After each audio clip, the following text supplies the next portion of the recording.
Lord's voice channel వీక్షిస్తున్న మీ అందరికీ ప్రభు యేసు నామములో శుభాలు తెలియజేస్తూ ఉన్నాను. ఈ ప్రత్యేకమైన సమయంలో మీతో మాట్లాడడానికి దేవుడు మనకు అనుగ్రహించిన కృపా ప్రత్యక్షతను బట్టి దేవునికి వందనాలు.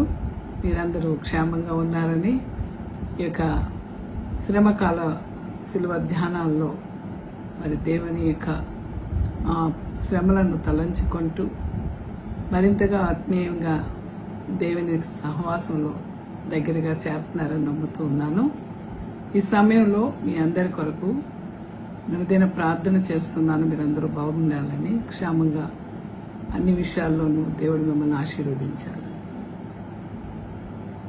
ఈరోజు ప్రత్యేకంగా లార్డ్స్ వాయిస్ ఛానల్ వింటున్న మీ అందరికీ ప్రభు యేసు నామములో గుడ్ ఫ్రైడే శుభాలు తెలియజేస్తూ ఉన్నాను. ఎందుకంటే మహా మంచి శుక్రవారము.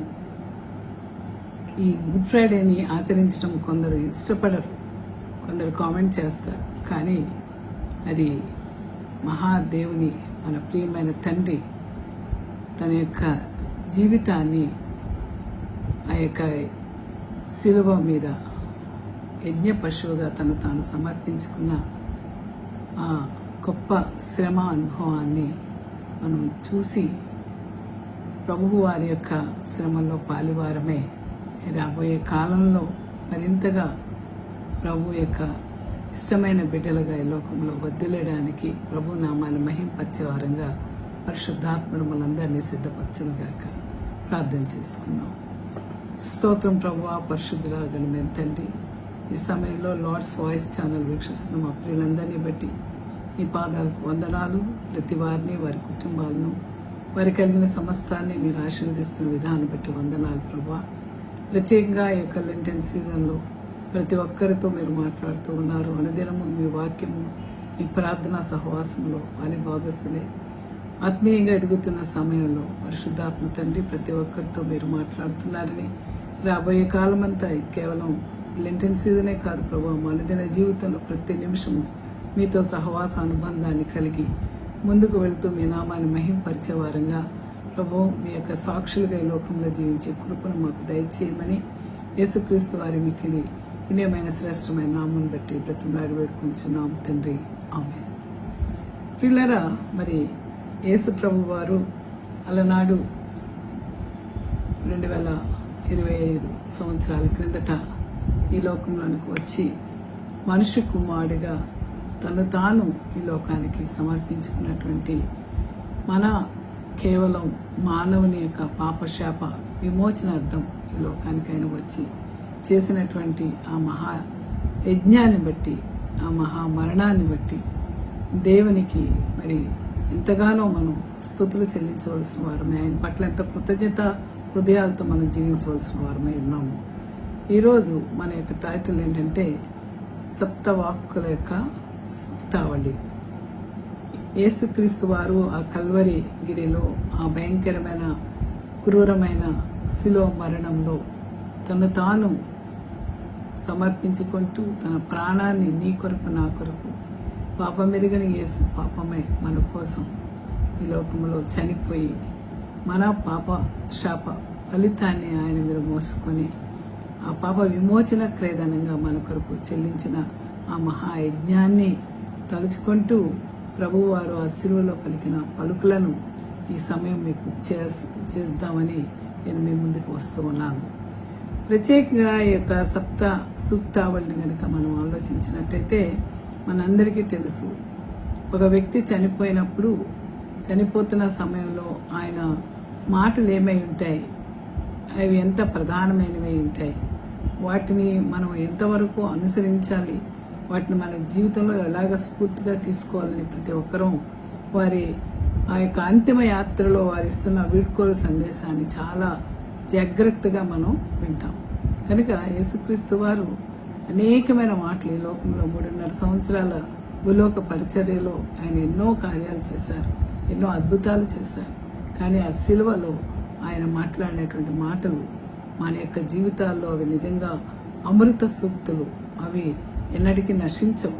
కనుక ఆ మాటల్లో ఉన్న పరమార్థాన్ని వెతుక్కుంటూ ఆ మాటలను మనం పోలి నడుచుకోవాలంటే మనకున్న ప్రస్తుత పరిస్థితుల్లో ఎలాంటి సవాళ్లు ఎదుర్కొంటున్నాం, వాటి నుంచి మనం ఎలా బయటపడగలం అన్నది ప్రార్థనా శక్తితో ముందుకు పోవాలని మీ అందరినీ కోరుతూ ఉన్నాను.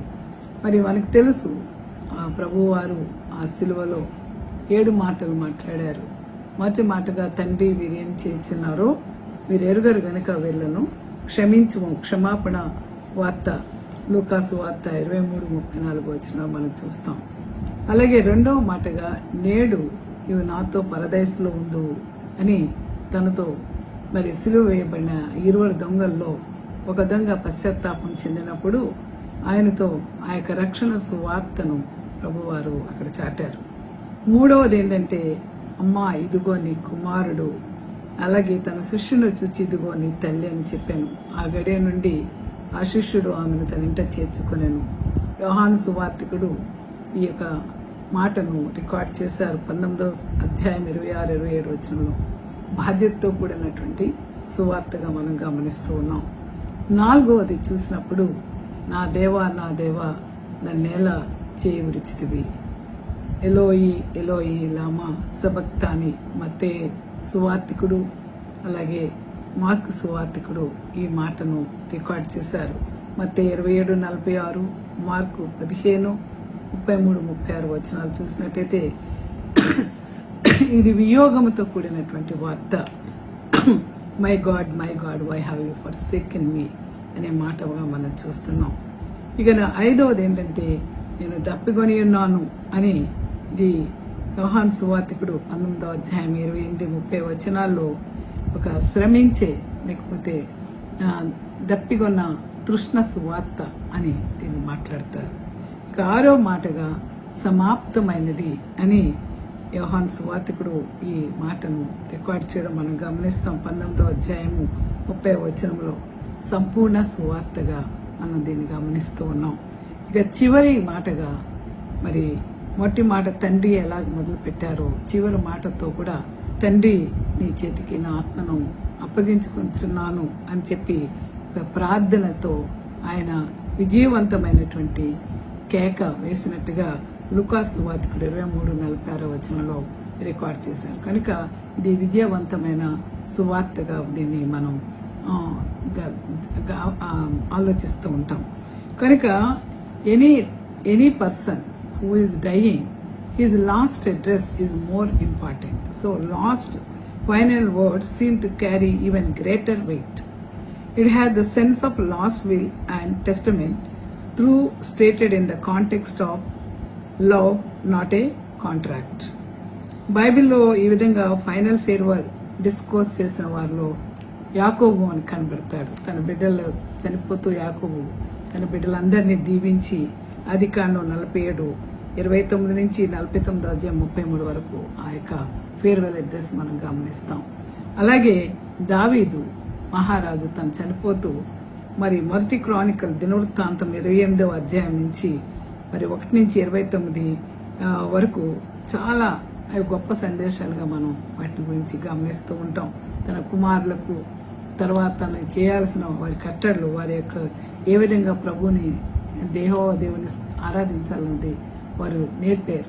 ఆ విధంగా మనం వారి వారి వారసులతో మాట్లాడినటువంటి ఈ మాటలను మరి దేవుడు తన యొక్క చివరి ప్రయాణంలో కూడా మనము ఆయన వారసులుగా ఆయన విశ్వాసం ఉంచిన ప్రతి ఒక్కరిని ఆయన చెప్పినటువంటి మాటలు ఈ అమృత వాక్కులు, సత్య వాక్కులు. కనుక వీటిని మనం దేవుని పట్ల నమ్మకంతో చివరి వరకు జీవించాలన్నది దేవుని కోరిక. కనుక ఇది ఒక వ్యక్తికి రాసిన వీలునామా కంటే చాలా ప్రాముఖ్యమైనది. సర్వలోకానికి ప్రభు వారిచ్చిన ప్రేమ సందేశం, లేకపోతే రక్షణ సందేశం. కాబట్టి ఆ కల్వరి గిరిలో యేసు ప్రభు వారు గొల్గొతా కొండకి పలికిన ఈ చివరి పలుకులు 4 సువార్తికులు కూడా వారి యొక్క సువార్తల్లో గ్రంథస్థం చేశారు. మొదటగా ప్రధానంగా 3 మాటలు, మొదటి 3 మాటలు లూకాసు సువార్తికుడు, 3 మాటలు యోహాను సువార్తికుడు రాయగా, మరి తలొకటి పరిశుద్ధులైనటువంటి మత్తయి, మార్కు రాశారు. కనుక వారు మనం గమనించినట్టయితే ఆ యొక్క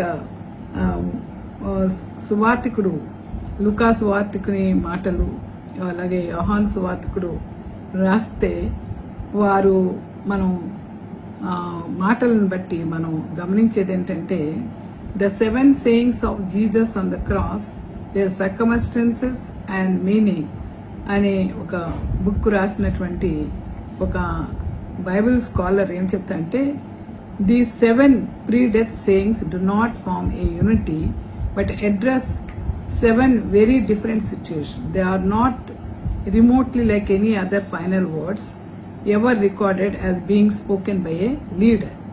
They are exceptionally brief and poignant. They are not intimate words of farewell spoken to all his disciples, and they are uttered in the midst of the prolonged death throes. ఆయన చనిపోతూ భారమైన భయంకరమైన సిలువ మరణంలో ఉండి ఆయన మాట్లాడినటువంటి మాటలు కనుక ఇక్కడ యేసు ప్రభు వారు ఆ సిలువలో ఎందుకు చనిపోయారు అన్నది కనుక మనం ఆలోచిస్తే ఆది కాండంలో మరి సర్వ సృష్టిని ఆదేశించి దేవుడు అవ్వ ఆదాములను తయారు చేసి ఆయన ఇచ్చినటువంటి నిబంధన ఏంటంటే మరి ఆ యొక్క మజ్జి చెట్ల యొక్క ఫలం తినకూడదు అన్నప్పుడు వారు దాన్ని అతిక్రమించినప్పుడు వారికి దేవుని యొక్క కోపానికి వారు పాత్రులయ్యారంటే పరిశుద్ధమైన దేవుని సన్నిధి నుంచి వారు మరి అపవిత్రులైపోయారు సాతాను స్వరం వినడం ద్వారా. కనుక మరి పవిత్రుడు పరిశుద్ధుడైన దేవుడు అపవిత్రుడైన మానవునితో ఉండలేడు. కనుక మానవుని వల్ల ఈ యొక్క భూమి కూడా శపించబడింది. అందువల్ల అక్కడ యెహోవా దేవుడు అంటాడు, ఆమెకును నీ సంతానమునకును వైరము కలుగు చేస్తాను అని చెప్తూ ఆదికాండం 3వ అధ్యాయం 18వ వచనంలో మనం గమనిస్తాం. ఆమె దాన్ని తల మీద కొడితే అని ఆమె వడి మీద కొడతా ఉంటాడు. అంటే ఆ వైరం, ఆ శత్రుత్వము అపవాదికిని మరి స్త్రీ సంతానమునకును ఈ విధముగా మానవ సంతానమునకును మధ్య అపవాది దేవునికి ఆటంకంగా మారినప్పుడు అపవిత్రులైపోయినటువంటి శాప పాపగ్రస్తమైపోయినటువంటి మానవ జీవితాన్ని మరలా అతి పరిశుద్ధంగా పవిత్రంగా చేసుకోవడానికి దేవాది దేవుడు ఎంతగానో తప్పించాడు. అందుకు ఆయన తన ఒక్కానొక్క కుమారుడైనటువంటి యేసుక్రీస్తు వారిని ఈ లోకంలోనికి మనుష్య అవతారంలో పంపించి మరి మన మధ్యకి ఆయన్ని ఆ యొక్క కన్య మరియ గర్భములో పరిశుద్ధాత్మలో పుట్టి ఆయన ఈ లోకములో తండ్రి యొక్క చిత్తాన్ని నెరవేర్చడం కోసం తను తాను సమర్పించుకున్న విధానం మనకు తెలుసు. కనుక యేసు ప్రభు వారిని ఒక మనం కొలతలు కనుక ఆలోచించినట్టు యేసు ప్రభు వారు ఎలాంటి లక్షణాలు కలిగి ఉన్నారు అని ఆలోచిస్తే యేసు ప్రభు వారు మరి లోకములో మనుషునిగా పుట్టినప్పుడు ఆయన ఆనాటి గల్లేయ ప్రాంతానికి చెందిన వాడిగా మనకి తెలుస్తూ ఉన్నాడు. 1వ శతాబ్దంలో చారిత్రాత్మక ఆధారాలను బట్టి చెప్పగలం, కానీ బైబిల్లో యేసుక్రీస్తు వారిని గురించినటువంటి వర్ణన శ్రమా సేవకుని వర్ణనే ఉన్నది, కానీ ఆయన మామూలు భౌతికమైనటువంటి పొడవు వెడల్పుల గురించినటువంటి వర్ణన మాత్రము లేదు. కనుక ఆ రోజుల్లో గల్లే ప్రాంతానికి చెందినటువంటి సగటు మానవుని యొక్క ఎత్తు 5 అడుగుల 5 ఇంచెస్ 165 సెంటీమీటర్స్ అనేవారు. కనుక యేసు ప్రభు వారు కూడా బహుశా 5.7 6.2 వరకు ఉండవచ్చునని టురిన్ అనే శవపేటిక ఆధారంగా కొంతమంది చెప్తూ ఉంటారు. అయితే the garden of working paths 6వ శతాబ్దంలో లగ్లీ అంచనాల ప్రకారం యేసుక్రీస్తు వారు బహుశా 6 feet ఉండొచ్చని కొంతమంది మరి మోడర్న్ స్కాలర్స్ ఏమంటారంటే he was around 5.5 inches 1.68 metres ఉండొచ్చని ఇలా చెప్తూ ఉంటారు. కనుక యేసుక్రీస్తు వారు మనం చూసినట్టుగా మరి బ్రైట్ గా ఉండేవారు కాదు. ఆ ప్రాంతానికి గల్లే ప్రాంతానికి చెందిన వాళ్ళు గోధుమ రంగు కళ్ళు, ముదురు గోధుమ నుండి నల్లటి జుట్టు మరియు ఆలివ్ గోధుమ రంగు చర్మం ఉండేదని చెప్తారు. కాబట్టి 1వ శతాబ్దం పాలస్తీనాలో యేసు ఒక యూదుడిగా ఆయన పుట్టాడు. యేసు ఒక వడ్రంగిగా, ఆయన వడ్రంగి కుమారుడిగా చాలా దూరం నడిచేవాడు. చాలా పని ఇంటిలో చేసి ఆయన శరీరము మంచి స్థితిలో ఉన్నదని అందరూ చెప్తారు. మార్క్స్ 6:3 గనక బహుశా ఆయన బరువు ఎంత ఉంటారు అంటే గనక 142 పౌండ్లు, లేకపోతే 100 నుంచి 133 పౌండ్లు, అంటే 45 కేజీలు. ఆయన సిలువ మీద వెళ్ళాడినప్పుడు బహుశా 45 కేజీలు అలిసిపోయిన ఆయన శరీరం 45 కేజీలు ఉండవచ్చు. కానీ 45 నుంచి 60 కేజీల మధ్య ఆయన బరువు ఉండొచ్చని చారిత్రక ఆధారాలు చెప్తూ ఉన్నాయి. అయితే యేసుక్రీస్తు యొక్క సిలువ ఖచ్చితమైనటువంటి బరువు చాలా మంది చాలా చర్చలు చేశారు దాని మీద కూడా. కొంతమంది చెప్పింది ఏంటంటే బహుశా 1870లో చార్లెస్ రోహిల్డ్ అనేటువంటి ఆయన సిలువ బరువు 125 పౌండ్లు అని నిర్ధారిస్తే, ఇతర చరిత్రకారులు 300 పౌండ్లు 136 కేజీలు ఉండొచ్చని, అంత బరువైన సిలువను ఆయన మోసాడని చెప్తారు. ఇక యేసు ప్రభు వారిని కొట్టడానికి ఉపయోగించిన రాణువారు ఉపయోగించిన కొరడా హైట్ ఎలా ఉంటుంది, దాని పరిస్థితి ఏంటంటే, ఆ కొరడాని ఏమనేవారంటే క్యాటో 9 టైల్స్ అనేవారు. అంటే దానికి ఒక హ్యాండిల్ ఉండి 18 ఇంచెస్ లాంగ్ లో దానికి 9 లెదర్ స్ట్రాప్స్ ఉండే. ఆ స్ట్రాప్స్ చివర సీసము గుండు, దాని లోపల ఎముకలు లేకపోతే ఇతర మెటల్స్ తో కలిసినటువంటివి బాల్స్ లాంటివి గుచ్చి ఉండే అన్నమాట. అవి కొరడ తాడు 6 నుంచి 7 అడుగులు 6 to 7 feet లాంగ్ ఉన్న తాడుని ప్రభు వారి ఒంటి మీద 40 కొరడా దెబ్బలు కొట్టాలి కాబట్టి, ఆ దెబ్బలు కొట్టినప్పుడల్లా ఆ స్కిన్ ముక్కల గల్లా, అంటే రిబ్బను ఎలాగా ఎలాడుతుందో అలాగా శరీరం అంతా కూడా చిట్లిపోయి మాంసం వచ్చి దేహం అంతా కూడా రక్తమయమైపోయింది అన్నమాట. కనుక అంత భయంకరంగా అయితే ఆ యూదులు తర్వాత ఏంటంటే ఒకళ్ళు బై మిస్టేక్ కొడేస్తారేమో అని దాన్ని 1 తక్కువ 39 దెబ్బలకి వాళ్ళు తగ్గించినట్టుగా ఉంది. కనుక మరి 2 కొరింథీ 11:24లో ఆ విషయం మనం ప్రస్తావిస్తారు. కనుక యేసు ప్రభు వారికి కొట్టినటువంటి కొరడా ఎలా ఉంది, ఆ ప్రభు వారి తల మీద పెట్టిన ముళ్ళ కిరీటము 2 అంగుళాలు ముళ్ళు పొడవుగా ఉండి ఆయన తలలో చాలా సూటిగా గుచ్చబడ్డాయి. కనుక ఆ మోసిన ఆ సిలువతో ఆ పైన ఆ తల మీద ఆ ముండ్ల కిరీటం వల్ల రక్తస్రావం తల నుంచి కారుతా ఉంది. అంతేకాకుండా ఆయన సిలువ పొడవాటి కర్ర, చెక్కని నునుపైన కర్ర కాదు, భయంకరంగా ఉన్న కర్ర. అది అడ్డ కర్రని దాన్ని ఏమంటారంటే క్రాస్ బీమ్ ఆర్ ఏ ప్యాటిబులం అంటారు. దాన్ని ఆ పొడవు ఉండే భాగం భూమిలో పాతి పెట్టేసి ఉంచేవారు ఆ గొల్గొతా కొండ మీద. అడ్డకర్ర మాత్రం ఎవరైతే నేరగాళ్ళో వాళ్ళు మొయ్యాలి. వాళ్ళ మెడలో వాళ్ళు చేసిన నేరాన్ని ఒక బోర్డు లాగా కట్టి వేలాడేసేవాళ్ళు. సో యేసు ప్రభు వారు మనకు తెలుసు, గురువారం రాత్రి తన శిష్యులకు పాదాలు కడిగేసిన తర్వాత ఆ మేడగదిలో వారికి ప్రభురాత్రి భోజనము ఇచ్చిన తర్వాత మరి ఆ యొక్క ఒలీవ కొండకు వెళ్లి ఆయన ప్రార్థన చేస్తూ ఉన్నప్పుడు ఎంతగా ఆయన ప్రార్థన చేశాడన్నది మనకు తెలుసు. ఆయన ముఖము నుంచి ఆయన వేదన చెందినప్పుడు ఆ చెమట బిందువులు రక్తం కారినట్టుగా అయిపోయింది అని అంటారు.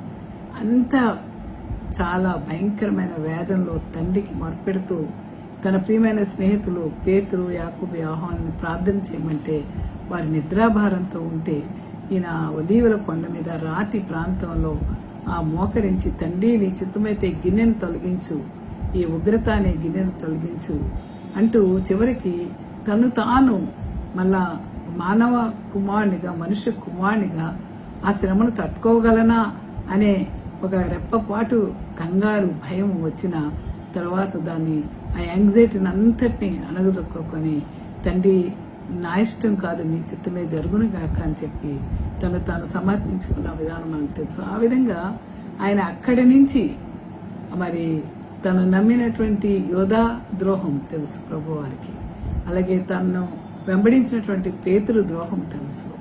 ఇద్దరు కూడా మరి ద్రోహం చేసిన ఆయన మనసు గాయంతో నింపబడ్డ ఇప్పుడు ఆయన బాగా అలిసిపోయినటువంటి స్థితిలో ఈ యొక్క రాణువు వారు వచ్చి ఆయన పట్టుకొని బందీగా తీసుకుని వెళ్లి ప్రధాన యాజకుని మందిరంలో ఆయన పెట్టి అక్కడి నుంచి మరి ప్రధాన యాజకుని మామ అన్న కైపుల మధ్య పైకి కిందికి పైకి కిందికి తిప్పి తిప్పి అక్కడి నుంచి పొంతు పిలాత్ దగ్గరికి పంపించి అక్కడి నుంచి మళ్ళా హేరోదు దగ్గరికి పంపించి ఆ విధంగా యేసు ప్రభు వారిని అన్యాయమైనటువంటి తీర్పు 36 గంటలు ఆయన్ని విసిగించి చివరికి ఆ సన్హెడ్రిన్ సభ వాళ్ళు ఏంటంటే పస్కా సమయం దగ్గరికి ఆసన్నమైపోతుంది కాబట్టి పస్కా బలి సమర్పించాల్సిన సమయంలో చేయకపోతే మళ్ళా ఇది అవదు కాబట్టి ప్రభు వారికి న్యాయబద్ధమైనటువంటి తీర్పు కాదు, అన్యాయమైనటువంటి తీర్పుగా రాత్రికి రాత్రే ఆయన ఆ బాధంతా ఆయన ఎలాగా నిలవబెట్టి ఆ ఉదయ కాలమున ఆయన్ని మీద మరి మనకి తెలుసు, మనం బైబిల్ చదివినట్టయితే అక్కడ మత్తయి సువార్తికుడు, మార్కు సువార్తికుడు అవన్నీ కూడా రాశారు వాళ్ళు. ఏంటంటే ఏ విధంగా ఉన్నది అన్నది మనం చూస్తూ ఉన్నాం. ఎందుకంటే మనం మత్తయి సువార్త 27వ అధ్యాయము మనం చూసినప్పుడు 26వ అధ్యాయంలో ఆ కొండ మీద ఉండి ప్రార్థన అయిపోతూ ఉండగానే యూదా వస్తాడు. వచ్చి వాళ్ళకి ఒక గుర్తు చెప్తాడు, ఏంటంటే నేను ముద్దు పెట్టుకుంటాను ఆయన యేసు. కనుక యేసుక్రీస్తు వారికి ముద్దు పెట్టి బోధకుడా నీకు శుభం అని చెప్పి నమ్మక ద్రోహంతో ముద్దు పెట్టుకున్నప్పుడు ఆయన మీదకి వాళ్ళు వచ్చినప్పుడు ఆయన అంటారు, ఎందుకు నేను అనుదినం మీ చెంత ఉన్నాను, దేవాలలో ఉన్నాను, నన్ను పట్టుకోవడానికి ఇంత కష్టపడి రావాల్సిన పని ఉంది అని చెప్పి మరి దేవుని చిత్తం నేను నెరవేర్చాలి కాబట్టి దేవునికి నన్ను నేను అప్పగించుకుంటున్నాను కాబట్టి మరి నేను వేడుకుంటే నా తండ్రి మరి ఆయన 12 సేనా వ్యూహాలను పంపగలరు, కానీ దేవుని చిత్తం నెరవేర్చడానికి నేను లోకంలోకి వచ్చాను కనుక ఇలాగూ జరగాలని లేఖనము ఎలాగ నెరవేరుతుందని చెప్పి ఆయన మరి యేసును పట్టుకున్న వారు ప్రధాన యాజకుడైన కైఫీ వద్దకు ఆయన తీసుకొని పోతే అక్కడ శాస్త్రులు పెద్దలు కూడి ఆ విధంగా ఆయన్ని మీద ఒక 6 నేరాలు, 3 మతపరమైనవి, 3 సివిల్, 3 రిలీజియస్ ట్రయల్స్ ఆయన మీద మోపుతారు. ఏది కూడా ప్రూఫ్ కాదు. పిలాతుకు తెలుస్తుంది ఇతను కావాలని ఇతను ఇరికిస్తున్నారని తెలుస్తుంది. కానీ పిలాతు ప్రజల మెప్పే కోరాడు, కానీ ప్రజల యొక్క ఈ ప్రధాన యాజకులు మత పెద్దల మెప్పే కోరాడు, కానీ న్యాయబద్ధమైన తీర్పు అతను ఇవ్వలేదు. అతను కూడా అన్యాయమైనటువంటి తీర్పు ప్రభు వారికి ఇచ్చాడు. ఎందుకంటే యెషయి 53వ అధ్యాయంలో ఇక మరి శ్రమా సేవకుని గురించినటువంటి ప్రవచనము 400 సంవత్సరాల కిందటే యెషయా ప్రవక్త ప్రవచించాడు. ప్రభు వారి ద్వారా ప్రవచించి అతను ఎలాగైపోయాడంటే అతని యందు స్వరూపం ఏమీ లేదు, సొగసు లేదు, మనం అతను చూసి అపేక్షించినట్లుగా అతడు స్వరూపం లేదు, అతడు తృణీకరింపబడిన వాడయ్యాడు, మనుషుల వలన విసర్జింపబడినవాడు, వ్యసనాక్రాంతుడుగాను వ్యాధిని అనుభవించిన వాడుగాను మనుషులు చూడనొల్లని వాడుగాను ఉండెను. అతడు తృణీకరింపబడిన వాడు గనుక మనం అతన్ని ఎన్నిక చేయకపోతుంది. ఎంత గొప్ప దేవుణ్ణి మనం ఆయన్ని ఒప్పుకోలేదు, తృణీకరించాం. అంతేకాదు ఆయన్ని ఎలాగంటే ఆయన్ని మెత్తబడిన వానిగాను, దేవుని వల్ల బాధింపబడిన వానిగాను, శ్రమనందిన వానిగాను మనం అతను ఎంచి తిని మన అతిక్రమ క్రియలను బట్టి అతడు గాయపరచబడ్డాడు. ఆయన ఏ తప్పు చేయలేదు. మన తప్పులన్నీ తీర్చుకోవడానికి, మన అపవిత్రత పోగొట్టడానికి పవిత్రుడు, నిష్కళంకుడు, నిర్దోషి అయినటువంటి దేవుడు ఆయన తన మీద ఆ యొక్క అతిక్రమ క్రియలన్నీ కూడా ఆయన వేసుకొని మన యొక్క దోషాలను బట్టి ఆయన నలగొట్టబడ్డాడు. మన సమాధానార్థమైన శిక్ష ఆయన మీద పడింది. అతడు అందుకే అనేకమైన దెబ్బలు, అనేకమైన అవమానాలు, ఉమ్మి వేయబడటం, కొట్టివేయబడటం, గడ్డం పీకటం, దవడ మీద కొట్టడం. ఎవరైనా మనం ముఖం మీద కొడితే చాలా అవమానంగా ఫీల్ అవుతాం, తట్టుకోలేము. ప్రభువు వారి యొక్క ముఖాన్ని గుద్ది ఆయన గడ్డాన్ని పీకి, చాలా ఆయన జుట్టును పీకి ఆ సైనికులు ఎంత అన్యాయంగా ఆయన బాధ పెట్టారంటే యెహోవా ఆయన మనందరి దోషం ఆయన మీద మోపాడు. పాపం ఎరిగిన యేసు పాపమైపోయాడు. ఆయన అతడు దౌర్జన్యము నందెను, బాధింపబడినను అతడు నోరు తెరవలేదు. వదకు తేబడు గొర్రె పిల్లయు బొచ్చు కత్తిరించి వానేట గొర్రెయు మౌనంగా ఉండినట్లు అతడు నోరు తెరవలేదు. ప్రభువారు ఎక్కడా కూడా ఎందుకు నన్ను కొడుతున్నారని కానీ, అబ్బా అని కానీ, తండ్రి అని కానీ ఆయన ఎక్కడా మాట్లాడలేదు. అవమానాలు నీ కొరకు మన చేతులు, మన యొక్క జీవితంలో చేసిన ప్రతి పాపం ఆయన మీద మోపబడింది. మన పాప భారం పోవాలంటే మనం రక్తాన్ని సమర్పించాలి, బలి సమర్పించాలి. మనం ఎన్ని బళ్ళు సమర్పించినా మన పాపాలకి సమాధానార్థమైనటువంటి బలి జరగదు. కాబట్టి యేసుప్రభు వారు పాపం ఎరిగిన యేసు పాపం అయిపోయి ఆయన బొచ్చు కత్తిరించే గొర్రె పిల్లల మౌనం ఉంటుందో ఆయన నోరు తెరవకుండా అన్యాయపు తీర్పు పొందిన వాడే ఆయన అక్కడ మరి భయంకరమైనటువంటి మొత్తబడిన వాడిగా, వ్యసనాక్రాంతుడిగా, వ్యాధిని అనుభవించిన వాడిగా, తృణీకరింపబడిన వాడిగా, మనుషుల వలన విసర్జింపబడిన వాడిగా మారిపోయాడు. సజీవుల భూముల నుండి అతను కొట్టివేయబడ్డాడు. అలాంటి ఎందుకు చేశాడు అంటే అతని నోట ఏ కపటం లేదు, ఆయన ఏ పాపము చేయలేదు. పాపం చేసింది నేను కదా, శాపం పొందినది నేను కదా, దోషిని నేను కదా, అపరాధి నేను కదా, అయోగ్యురాలు నేను కదా. నా పాపం నా శాపం నేను అనుభవించవలసి ఉండగా నా స్థానంలో ఆయన నా పాపమునకు తగినటువంటి ప్రతిఫలాన్ని, శిక్షణ ఆయన పొందాడు. ఆయన నలగొట్టుటకు యెహోవాకి ఇష్టమాయను. ఆయన అతనికి వ్యాధి కలిగి చేసెను. అతడు తను తాను అపరాధ పరిహారార్థ బలి చేయగా అతని సంతానము చూచునన్నారు. కనుక ఆయన మరి ఎంతగానో భయంకరంగా అలనగా మరణము నొందినట్లు అతడు తన ప్రాణమును ధారపోసెను. అతిక్రమం చేయవారిలో ఎంచబడిన వాడాయను. అనేకుల పాపం భరించుతూ తిరుగుబాటు చేసిన వారి గురించి విజ్ఞాపనకర్తగా ఆ శిలువలో ఆయన మార్పడుతూ ఉన్నాడు. కనుక ప్రియులారా, అట్టి శ్రమానుభవం కలిగినటువంటి దేవుణ్ణి, అక్కడ రక్తసిక్తమైపోయినటువంటి దేవుడు ఆ శిలువలో వేలాడుతూ ఉన్నాడు. ఎందుకు వేలాడుతూ ఉన్నాడు అని కనుక మనం చూస్తే, ఒక ప్రక్క పిలాతుకి భార్య చెప్తుంది ఆయన నీతిమంతుడు, ఆయన జోలికి వెళ్ళొద్దు అని. ఆయన నేరాలేవి కూడా నిజం కాలేదు. చివరికి నువ్వు ఏంటయ్యా ఎందుకు నోరు తెరవు అని అడిగితే, నువ్వు యూదులకు నిజముగా రాజు అంటే అవును నీవన్నట్టే, కానీ నా రాజ్యము ఇది కాదు అని కూడా దేవుడు చెప్పాడు.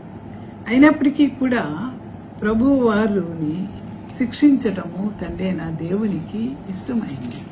అందుకే ఆయన ఆ యొక్క శిలువలో ఆయన్ని ఎన్ని అవమానాలు, ఎంత భయంకరమైన క్రూరమైన మరణానికి ఆయన మరి పాలు పంపులు పొందినట్టుగా మనం చూస్తూ ఉన్నాం.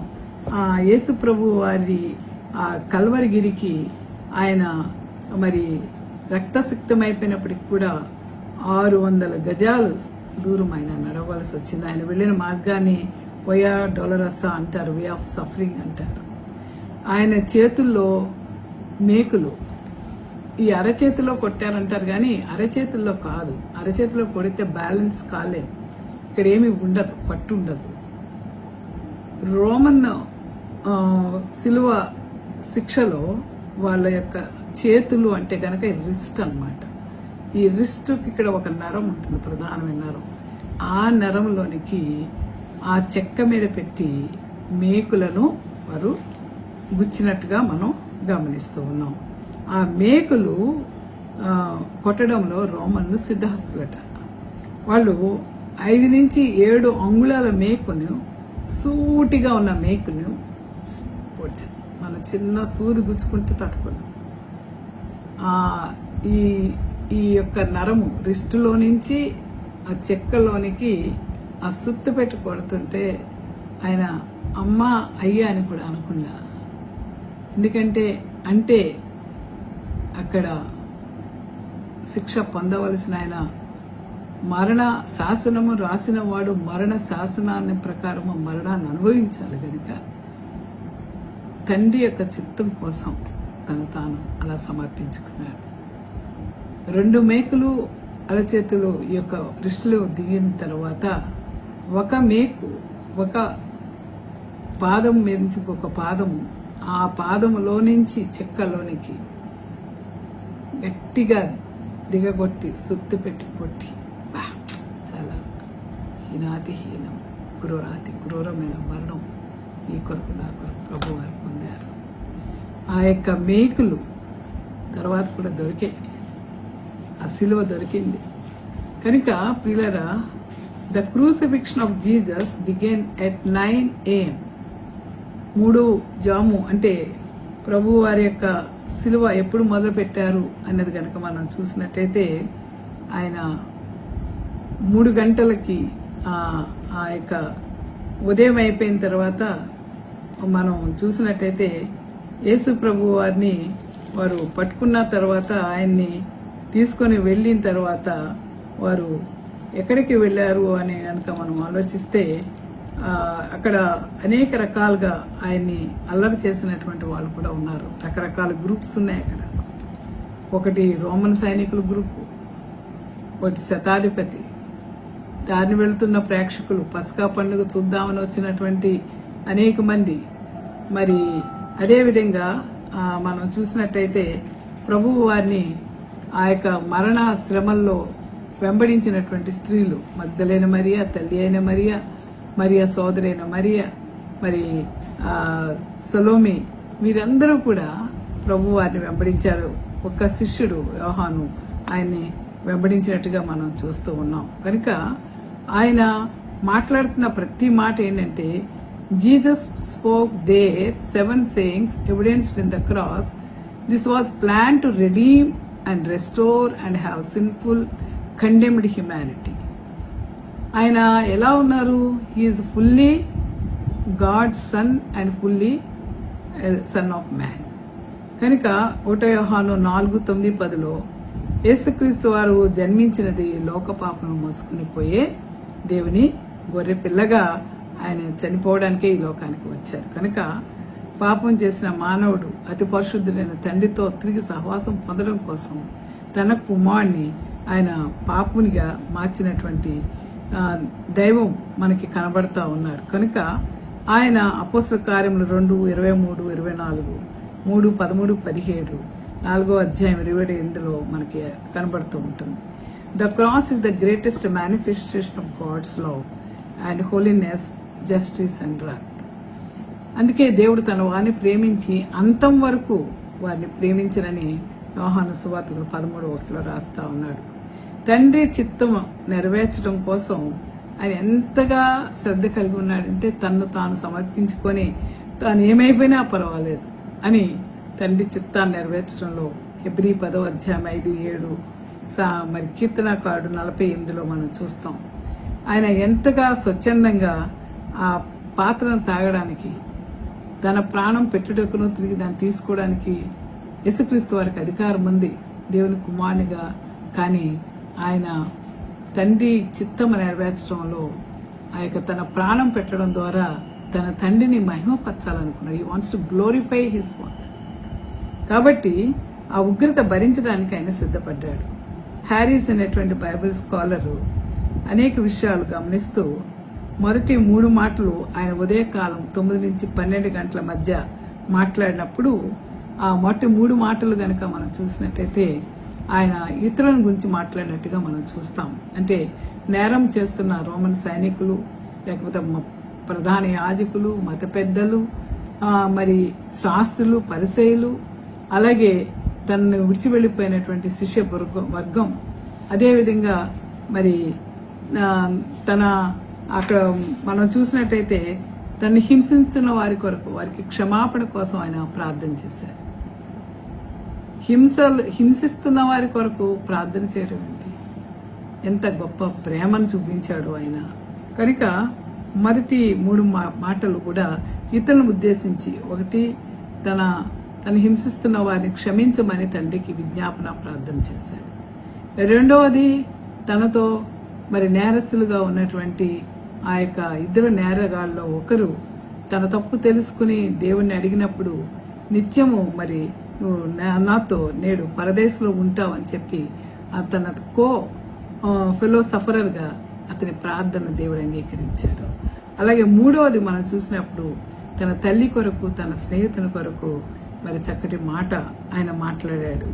కనుక మొదటి 3 మాటలు ఇతని గురించి మాట్లాడినట్టయితే తర్వాత మనం చూస్తాము 3 గంటల సమయంలో ఆకాశం అంతా చీకటిమయమైపోయింది, సృష్టి అంతా తలక్రిందులుగా మారిపోతా ఉన్న సమయంలో ఆయన మరి 4వ మాటగా నా దేవా నా దేవా నేల చేయి విడిచితివి అని తండ్రి అనే మాటను మానివేసి ఇక్కడ దైవత్వాన్ని ప్రశ్నిస్తూ ఉన్నాడు. తండ్రి తను విడిచిపోవడం తట్టుకోలేని వియోగంలో ఆయన కేక వేస్తూ తన గూర్చినటువంటి మాటలు 4 నుంచి 7 ఆ 4 మాటలు కూడా ఫైనలీ హిమ్సెల్ఫ్ ఇతరుల అవసరాల గురించి మాట్లాడాడు. తర్వాత తన గురించి, తన స్థితిని గురించి యేసుప్రభు వారు మాట్లాడినట్టుగా ఈ బిబ్లియల్ స్కాలర్ గమనిస్తూ ఉన్నాడు. కనుక ఇక్కడ చేరినటువంటి గుంపులు ఏంటంటే మార్గాన్ని వెళుతున్న ప్రజలు యేసుప్రభు వారిని విమర్శిస్తూ ఉన్నారు. ఆ దేవాలయం కడతానన్నావు కదా, 3 దినాల్లో పడగొట్టి కడతానన్నావు కదా, మరి అయితే ఇప్పుడు సిలువ మీద దిగి నిన్ను రక్షించుకో అని చెప్పి ఆయన దూషించిన ప్రజలు, శాస్త్రులు, ప్రధాన యాజకులు అపహాస్యం చేస్తూ వీడితనే రక్షించాడు, తను తాను రక్షించుకోలేకపోతున్నాడు, ఇశ్రాయేల్ రాజు క్రీస్తు ఇప్పుడు సిలువ మీద నుండి దిగిన రావచ్చు, అప్పుడు మనం అతను చూసి నమ్ముతాము అని వాళ్ళు ఒకరితో ఒకరు హేళనగా మాట్లాడుకుంటా ఉన్నారు. మరి 3వ గుంపు ఏంటంటే ఆయనతో సిలువ వేయబడిన 2 దొంగలు. వీరు భయంకరమైన నేరస్తులు, వారికి నేరానికి తగినటువంటి శిక్షణ వారు అనుభవిస్తూ ఉన్నారు, సిలువ మరణం పొందుతూ ఉన్నారు. అయినప్పటికీ కూడా మారు మనసు లేని వారిలాగా ఇతరుల వల్లే వీరు కూడా క్రీస్తుని నిందిస్తూ, యేసుక్రీస్తు వారు ఎప్పుడైతే మరి తను హింసిస్తున్న వారి కొరకు క్షమించమని తండ్రిని ప్రార్థించడం చూశాడో డిస్మాస్ అనేటువంటి ఆ దొంగ చాలా రియలైజ్ అయ్యాడు, అయ్యో మనకైతే ఈ యొక్క శిక్ష తగినదే, కానీ ఈయన ఏ పాపం చేయలేదు, మళ్ళా పాపం చేయకుండా తను కొడుతున్న వారి కొరకు కూడా హింసిస్తున్న వారికి క్షమాపణ చేయడం కోసం ఆయన ప్రార్థన చేస్తున్నాడు. కనుక మరి ఈ అవకాశం నేను వదులుకోకూడదని చెప్పి ఆ అవకాశాన్ని వాడుకొని తండ్రి నీ రాజ్యంలోకి వచ్చినప్పుడు నన్ను గుర్తు చేసుకోమన్నప్పుడు నువ్వు నిత్యం నేడే నాతో పరదేశంలో ఉంటావని ప్రభువు వారు అతనికి అవకాశం ఇచ్చారు. కనుక ఈ హేళన చేసిన వారిలో 2 ఉన్నారు, కానీ ఒక దొంగ తప్పు తెలుసుకున్నాడు, ఒక దొంగ హృదయాన్ని కఠినపరుచుకున్నాడు. మరి 4వ గ్రూప్ ఏంటంటే సిలువ వేయడానికి వచ్చిన రోమన్ సైనికులు, ఆయన బట్టలు పంచుకున్నవారు, ఆ పనిష్మెంట్ ని చూస్తూ మేనేజ్ చేస్తున్న శతాధిపతి, కొర్రా దెబ్బలు కొట్టేవారు, హింసించేవారు, వారు ఒక గ్రూప్ అక్కడ కనబడతా ఉన్నారు. మరి ఆయన సిలువ పైన వేలాడుతుంటే దూరం నుంచి ఆయన వెంబడించిన స్త్రీలు కన్నీటితో ఏడుస్తూ ప్రభువు వారి వైపు చూస్తూ ఉన్నారు, వారిని ఆయన ఓదార్స్తూ ఉన్నారు. ఆయన మరి నా గురించి మీరు ఏడవద్దు, కానీ మీకోసం, మీ బిడ్డల కోసం మీరు కన్నీరు కార్చాల్సిన అవసరం ఉందని చెప్తూ ఉన్నారు. కనుక ఆ ఊరంతా కూడా ఒకలాంటి కలవరంతో నింపబడింది. ఆ పస్కా పండుగ చూడడానికి చుట్టుపక్కల గ్రామాల నుంచి అనేక మంది వచ్చారు. యెరూషలేములో కేవలం కొన్ని వేల మందే బ్రతకడానికి ప్లేస్ ఉంది, కానీ ఆ రోజు సుమారు మరి 25 లక్షల మంది 2.5 మిలియన్ పీపుల్ అక్కడ ఉన్నారని, వారందరూ ఈ యొక్క పస్కా పండుగలో పాల్గొనడానికి వచ్చి యేసుక్రీస్తు వారి యొక్క శిలువ మరణాన్ని వారు చూస్తూ, అందులో కొంతమంది పొలిటికల్ గ్రూప్స్, సివిల్ రైట్స్ కోసం పోరాడుతున్న వాళ్ళు, అక్కడ కొంతమంది యేసు ప్రభు వారి చుట్టూ మరి వారు సిలువ వేయమని అరిసినటువంటి గ్రూపు, ఇవన్నీ కూడా రకరకాల గ్రూపులు అక్కడ కనబడతా ఉన్నాయి. ఇలాంటి వాటి మధ్య యేసు ప్రభు వారు ఎందుకు మరణించారు అని గనక మనం చూస్తే, మనమందరము పాపంలోనే జన్మించి పాపంలోనే చనిపోతా ఉన్నాం. కనుక పాపహోం పాపకర్మ పాపాత్మ పాప సంభవ తరహామి కృపయా దేవ శరణాగత వత్సల అన్యదా శరణ నాస్తిత్వమే చా శరణం అని మనుస్మృతిలో మనం చూస్తాం. అంటే మానవులంతా పాపంలో జన్మించి పాపం చేస్తూ ఉన్నారు, వారిని దేవుడే రక్షించాలి అన్నప్పుడు మరి వారిని రక్షించడానికి నీ శరణు జొచ్చిన వారిని రక్షించువాడా, పాపినైనా నా ఇళ్ల కృప చూపించు దేవా, నాకు ఇంకెవరూ శరణు లేరు, నీవే శరణు అని చెప్తూ మనుస్మృతిలో యేసుక్రీస్తునికి వచ్చినటువంటి ఈ యొక్క వచనము మనం గమనిస్తూ ఉన్నాం. అలాగే మరి మానవుడు పాపంలో పుట్టాడు, పాపంలోనే నా తల్లి నన్ను గర్భంలో ధరించిన కీర్తనాకారుడు 51:5లో మనం చూస్తున్నాం. అలాగే ఏ వేదమును లేదు, అందరినూ పాపం చేసి దేవుడు అనుగ్రహించే మహిమను పొందలేకపోతున్నారు. రోమియోకు రాసిన పత్రిక 3:23.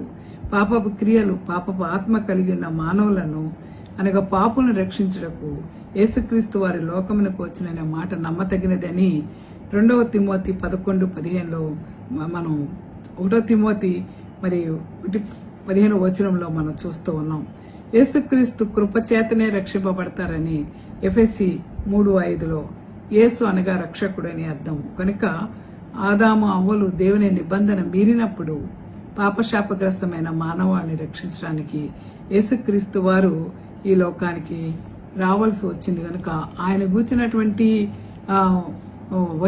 ప్రవచనాలు బైబిల్లో పాత నిబంధన కాలంలో ఇవ్వబట్టమే కాదు, మనం చెప్పుకునేటువంటి భారతదేశం వేదాల్లో కూడా రాయబడి ఉన్నాయి, ఉపనిషత్తుల్లో, పురాణాల్లో.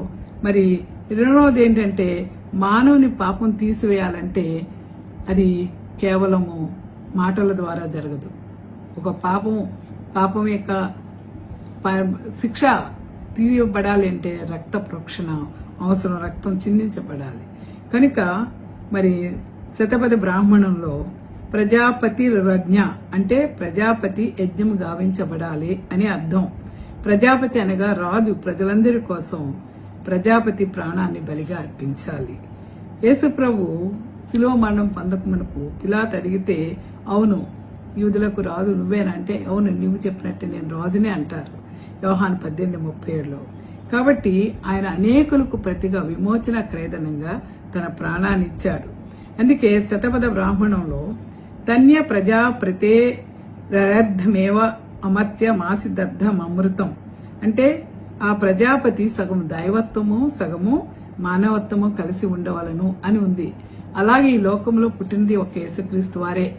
సగము మానవాకారం నరావతారంలోను, సగము పూర్తిగా దేవుని ఆకారము దైవత్వము నింపబడిన వాడిగా ఆయన ఈ లోకంలో పుట్టాడు. కనుక ఆయన మరి పరిశుద్ధాత్మ వలన ఈ లోకంలో పుట్టాడు. కనుక ఆయన పుట్టినప్పుడు ఆయనకి ఇవ్వబడింది ఏంటంటే, మరి సమస్త పాపములను పరిహరించుటకు రక్తం అవసరం. కనుక ఆ రక్తం పరమాత్ముడు తానే పుణ్యానికి బలిగా పాప క్షమాపణ నిమిత్తం అనేకుల కొరకు చిందింపబడుచున్న నిబంధన రక్తంగా యేసుక్రీస్తు వారు తన ప్రాణాన్ని ఇచ్చారు. కనుక సామవేద సత్పథ బ్రాహ్మణంలో ఏమనుందంటే, సర్వ పాప పరిహారార్థ రక్త ప్రోక్షణం ఆవశ్యకం, తద్రక్తం పరమాత్మాన పుణ్యదాన బలియాగం. కనుక మానవుని రక్షించాలంటే, సర్వ పాపం పోవాలి అంటే రక్త ప్రోక్షణం అవసరము అని చెప్పి, అందుకే యేసు ప్రభు వారు చెప్తున్నారు, ఎవరూ నా ప్రాణం తీయలేరు, నా అంతటి నేనే దాన్ని పెట్టుచున్నాను, దాన్ని తిరిగి తీసుకుంటకు నాకు అధికారం కలదని యేసు ప్రభు వారు యోహాను సువార్త 10:17లో చెప్పడం మనం గమనిస్తూ ఉన్నాం. యేసుక్రీస్తు యుగముల సమాప్తి యందు తను తానే బలిగా సమర్పించుకోవటం వలన పాప నివారణ చేయుటకే అంతకుముందు వచ్చినటువంటి ప్రధాన యాజకులు మన తరపున అనేక పశువులు, కోడెలు, పొట్టేళ్లు రక్తాన్ని బలిపీఠం మీద చిందించేవాళ్ళు. వాళ్ళు తమ పాపముల కోసం చిందించేవాళ్ళు, మన పాపాల కోసం చిందించేవాళ్ళు. కానీ యేసుక్రీస్తు వారు ఒక్కసారే తన్ను తాను ప్రధాన యాజకునిగా మరి విజ్ఞాపనకర్తగా ఆ శిలువలో తన్ను తాను సమర్పించుకొని మనుషులు ఒక్కసారే మృతి పొందవాలని నియమించబడింది. కనుక ఆ తీర్పు జరగటం కోసం యేసుక్రీస్తు వారు మన పాపములు భరించుటకు ఒక్కసారే అర్పించబడని హెబ్రీ గ్రంథకర్త 9:26-28లో మనం చూస్తూ ఉంటాం. అయితే మనం ఆలోచించినట్టయితే యేసుక్రీస్తు వారు ఎలాగా చనిపోయారు అని కనుక అంటే, ఈ ప్రవచనాలు ఏం చెప్తూ ఉన్నాయంటే, వేదాల్లోనూ ఉపనిషత్తుల్లోనూ చెప్పిన విషయాలు గనక మనం పరిశీలిస్తే అది కేవలం యేసుక్రీస్తు వారిలో మాత్రమే నెరవేరింది. ఎలా అంటే గనక 1వ సాక్ష్యం ఏంటంటే ఋగ్వేదం, బృహదార కన్యక ఉపనిషత్తు 1వ శ్లోకంలో మచ్చలేని మేక కావలెను. మచ్చలేని మేక లేవి కాండము 1:10-11 నిర్దోషమైన మగదాన్ని వధించవలెను. నిర్గమాకాండం 12:6 నిర్దోషమైన ఏడాది మగపిల్లను తీసుకొనవలను. దేవుని గొర్రెపిల్ల అయినటువంటి యేసుక్రీస్తు వారు పాపము లేని దైవ మానవుడు కాబట్టి ఆయన మరి మచ్చలేని మేక వలె ఆయన సమర్పించబడ్డాడు. రెండవది ఏంటంటే సాక్ష్యం యజుర్వేద శతపథ 3వ బ్రాహ్మణంలో దాని తలకు బలుసు కంప చుట్టవలెను. ఆ వధించబడే ఆ మేక ఆ గొర్రె తలకి బలుసు కంప కట్టాలి. ఆదికాండము మరి మనం చూస్తే 3:15 నుంచి 18 వచనాల మధ్య అపవాదిని ఇచ్చేయడానికి యేసుక్రీస్తు వారు ఈ లోకానికి రావాల్సి వచ్చింది. కాబట్టి మనము తల ద్వారా ఆలోచించిన పాపానికి ఆయన తల మీద ముండ్ల కిరీటము అల్లి యేసు తల మీద పెట్టారు. మత్తయి 27:29. మూడవ సాక్ష్యము ఋగ్వేదము యజుర్వేదము. దానిని ఉపస్తంభమునకు కట్టవలను. ఆ మేకను తీసుకొచ్చి ఎక్కడ కట్టాలి? బలిపీఠపు కొమ్ములకు కట్టుడి. కీర్తన మరి మనం 118:27లో బలి పశువును త్రాళ్లతో బలిపీఠపు కొమ్ములకు కట్టుడి. యేసును సిలువ మ్రానుకు కట్టిరి. మత్తయి 27:35. నాలుగో సాక్ష్యము ఋగ్వేదము. దాని 4 కాళ్లలోనూ రక్తము కారునట్లు కొట్టవలెను. ఆ మేకపిల్ల యొక్క కాళ్లలో రక్తము కారునట్లు కొట్టవలెను. కీర్తన 22:16లో వారు నా చేతులను కాళ్లను పొడిచి ఉన్నారు. మత్తయి 27:35లో ఆయన యేసు చేతులను కాళ్లను సిలువకు మేకులతో కొట్టిరి. ఐదవ సాక్ష్యము ఋగ్వేదము ఐత్రేయ బ్రాహ్మణం. మేకకు కప్పిన పచ్చడములు ఋత్వికులు 4 పంచుకొనవలెను. మేకకు కప్పినటువంటి వస్త్రాల్ని వారు మరి ఋత్వికులు పంచుకోవాలని వేదం చెప్తా ఉంది. అది కీర్తన 22:18లో నా వస్త్రములు పంచుకొని ఉన్నారు, అంగీ కోసము చీట్లు వేసి ఉన్నారు అని చెప్పబడతా ఉంది. సైనికులు చీట్లు వేసి యేసు యొక్క అంగీని 4 పంచుకున్నారు. యోహాను 19:23లో అది కూడా ఆయనలో నెరవేరింది. ఆరో సాక్ష్యము ఋగ్వేదము ఐత్రేయ బ్రాహ్మణంలో దానిలో ఆ యొక్క ఒక్క ఎముక కూడా విరగకూడదు అని ఉంది. కాబట్టి మనం చూసినట్టయితే యేసుక్రీస్తు వారి ఏ ఎముక కూడా విరగొట్టబడలేదు. న్యాచురల్ గా సిలువ మరణం పొందిన వారిని చంపేయడానికి కాళ్ళు చితగొడతారు. కానీ యేసు ప్రభు వారు ఎవరు ఏమి చేయకుండానే ఆయన స్వచ్ఛందంగా తన ప్రాణాన్ని అక్కడ అప్పచెప్పారు. కనుక నిర్గమాకాండం 12:46, సంఖ్యాకాండం 9:12లో ఆయన కాళ్ళు విరగొట్టబడలేదు. అతని ఎముకలో ఒకటి విరవబడలేదు. యోహాను 19:33-36. ఏడవ సాక్ష్యం మేకకు సోమరసం పట్టవలెను. యజుర్వేదములో ఈ మాట ఉంది, మేకకు సోమరసము. కాబట్టి యేసుక్రీస్తు వారు దప్పికైనప్పుడు ఆయనకి చిరక త్రాగినిచ్చారు. కీర్తన 69:21లో బోళం కలిపిన ద్రాక్షారసం యేసుకు త్రాగించారు. మార్కు 15:23లో. ఇంకా మనం ఆలోచించినట్టయితే ఊరి వెలుపట ఆ యొక్క మేకను వధించాలి. యేసుక్రీస్తు వారిని ఆ ఊరి చివర గొల్గొతా కొండ మీద ఆ భయంకరమైన శిలువ మరణం చేశారు. ఎందుకు ప్రభువారు ఇంత భయంకరమైన మరణం? ప్రభు వారిలోనే వేదాలు చెప్పిన, ప్రభు వారిలోనే ప్రవచనాలు చెప్పిన యేసుక్రీస్తు వారి యొక్క మరణంలోనే అవన్నీ నెరవేరే. ఎందుకంటే యేసుక్రీస్తు వారు నా పాపాలు శాపాలు పోగొట్టడానికి వచ్చిన లోక పాపములను మోసుకుని పోయే గొర్రెపిల్లగా జగత్తుత్పత్తి పునాది వేయకపోవడం ముందే ఏర్పరచబడిన వధింపబడిన గొర్రెపిల్లగా ఆయన ఈ లోకానికి వచ్చాడు. ఆయన చనిపోవడం ద్వారా నీకు నాకు మన పాపములకు పూర్తిగా విడుదల కలిగింది. శాపము నుంచి పాపము నుంచి విడుదల వచ్చి పస్కా బలి ద్వారా మనం విడుదల పొంది ఆ రక్షణ ఇచ్చినటువంటి యేసుక్రీస్తు వారి వైపు మనం చూడాలి. కనుక ఈ గుడ్ ఫ్రైడే రోజు ఆయన మరి ఎంత పవిత్రమైన యేసయ్య నీ కొరకు నా కొరకు ఆ భయంకరమైన శిలువ మరణంలో ఆయన పలికిన పలుకులు, ఆ క్షమావార్తని, ఆ ప్రేమ కలిగిన మాటని, ఆయన తండ్రి యొక్క ఎడబాటును తట్టుకోలేక ఎందుకు అలా చేశారంటే నువ్వు నేను దేవునితో వేరిపోకూడదు, దేవుని నుంచి దూరపరచబడకూడదని తానే దూరం వెళ్ళి, తానే విడువబడి, తానే ఆ బాధలన్నీ అనుభవించి ఆ అమానుషమైన చిత్రవదంతా కూడా ఆయన అనుభవించారు. ఆయన పొందిన గాయాలు ఎన్ని అని కొందరు ప్రార్థించినప్పుడు కొందరికి దేవుడు కనబడి చెప్పాట, 4800 గాయాలు పొందానమ్మా, నన్ను కొట్టిన వాళ్ళు, తిట్టిన వాళ్ళు, ఉమ్మి వేసిన వాళ్ళు, ఇన్ని రకాలుగా జరిగాయి నాకు అని ప్రభు వారు వారితో మాట్లాడారట. మరి ఈరోజు ఈ కొరకు నా కొరకు ఎంతో విలువైన యేసయ్య ఆ శిలువ మీద మరణిస్తూ నీ వైపు నా వైపు చూస్తూ ఉన్నారు. నీ స్పందన ఏమిటి? నీ హృదయంలో ప్రభు పట్ల కృతజ్ఞత ఉందా? ఆయన మాటకు లోబడాలనే మనసు ఉందా? ఆయన దేవునిగా అంగీకరించే మనసు ఉందా? నీవు పాపంలో శాపంలో నశించిపోవడం ఇష్టం లేక నీ ఆత్మను రక్షించడం కోసం ఆయన ఈ లోకంలో అనేకమైన శ్రమలు పొంది మనకిచ్చిన విడుదలను ఆలస్యం చేస్తున్నావా? చులకనగా ఎంచుతున్నావా? ఇండిఫరెంట్గా ఆలోచిస్తున్నావా? బహుశా అవకాశం రాకపోవచ్చు. ఇవ్వబడిన అవకాశం ఇది మిక్కిలి అనుకూలమైన సమయం. ఇదే రక్షణ సమయం. దేవునికి లోబడదాం. దేవుడు నిన్ను, నన్ను, మనలను ఆయన తన ప్రేమను బాహువుతో ఆయన మనల్ని ప్రేమిస్తున్న దేవుడు. శాశ్వతమైన ప్రేమతో మనల్ని ఆదరించే దేవుడు.